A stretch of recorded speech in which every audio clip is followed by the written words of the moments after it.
And as we continue our coverage of India on the heels of Indian Prime Minister Narendra Modi's trip to the U.S., we turn to look at Dalits. There are 200 million Dalits who were previously called untouchables in India. According to the country's National Crime Records Bureau, 4 Dalit women are raped, 2 Dalits are murdered, 2 Dalit homes are torched every day. Well, in India, a new national campaign to end caste-based sexual violence is underway. It's called the Dalit Women's Self-Respect Movement. This is a clip from a documentary film that is following the movement's rise. It's called #DalitWomenFight. There comes a point when you can't take one more headline.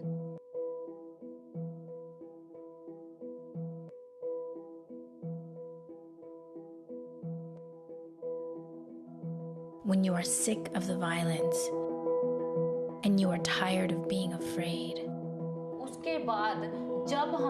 We are already living like animals, and they use us like animals as well.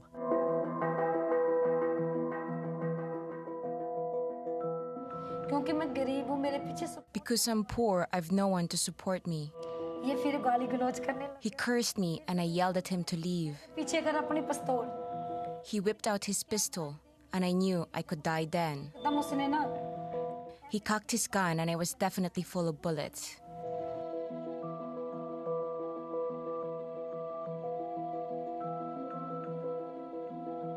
Dalit women's bodies are used. Dalit women's bodies are used as the battleground for the caste war. The attacks on our bodies are used to teach a lesson to the larger community. That's a clip from the forthcoming documentary called #DalitWomenFight. Well, still with us, Ruth Manorama, well-known Dalit leader in India. In 2006, she was awarded the Right Livelihood Award. Ruth Manorama, explain who Dalits are. Actually, the new name Dalits for the former untouchables. Dalits is like, you know, the Dalit is really like the parallel name as the blacks. Like, you know, blacks were named as, you know, before, you know, the Negroes and all that. But the Black Panther movement gave them the name blacks. Similarly, the untouchables, the Harijans, you know, the Dalit activists rejected this name and gave a name Dalit. Dalit is someone who revolt against the oppression and wanted to free themselves and, you know, really look for emancipation.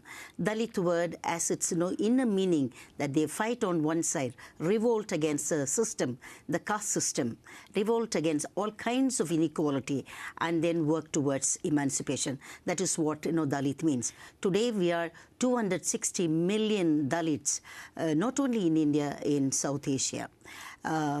So we are really we are called in India the scheduled caste. Explain what this caste system is. Oh, caste system is really, it's an, you know, ingraded inequality based on hierarchical forms. No Indians are equal.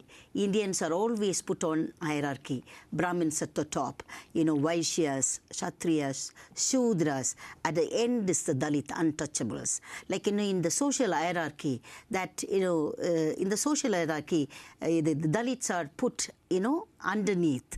That they are crumpled, they are trashed, you know, they are violated. They still face violences of unyielding violence of, you know, violence and crimes against them. And you see women still do manual scavenging. Women are pushed into prostitution because of, you know, poverty situation. In India, if you really look at the poverty situation in India, 9% of, you know, the Dalit, much, you know, much experiencing, you know, the poverty in India.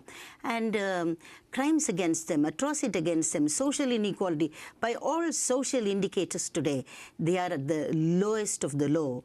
So the Dalits, one side they face inequality of caste, that experience that you are an untouchable. You are always reminded, even if you are educated and come up, they'll think, who is this girl from? Who is this woman from? I wanted to turn to Asha Kotal. She just came to our studio a few days ago. She's the General Secretary of the All India Dalit Women's Rights Forum. I asked her about Prime Minister Modi, his administration's treatment of Dalits.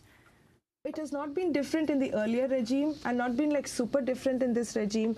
But what we can say is that the brazenness of the impunity, the way in which perpetrators are getting away scot-free, the way in which spaces for civil society is shrinking, the way in which every day we are reading about a ban on what kind of food we should eat, we're reading about a ban on whom we should fall in love with, all these kind of very right-wing, fascist policies and small tinkering that's happening within the institutions is very dangerous for us, and it's just not a good time for those of us who believe in freedom of speech, freedom of assembly and organizing and demanding for justice. It is definitely not a good time in India. That's Asha Kotal, General Secretary of the All India Dalit Women's Rights Forum, traveling across the United States, of course, from India.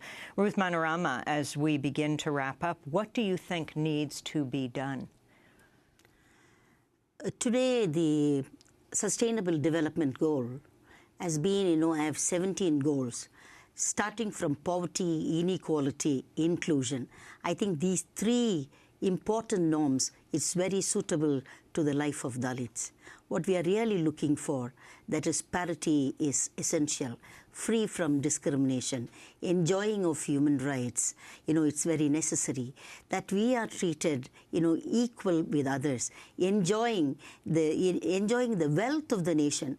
If you really look at the conditions of Dalits, it is so precarious existence. Like Amartya Sen and Jean Reyes, in one of his book called The Uncertainty,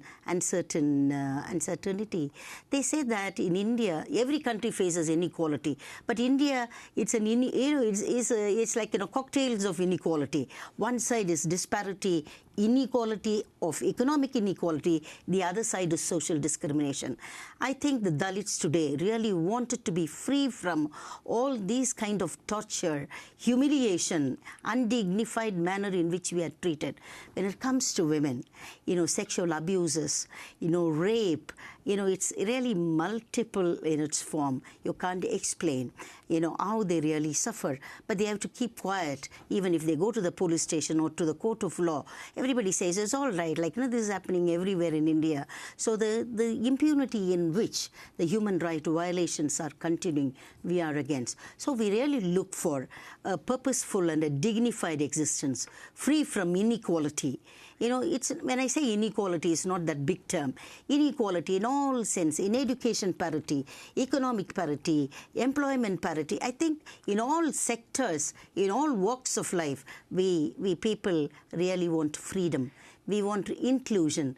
We want, equality really exercised. This is what we are looking for. We're going to have to continue this discussion on another show, but of course we will. Ruth Manorama, Dalit activist from India who works on women's rights, awarded the Right Livelihood Award in 2006, here working at the United Nations on the UN Development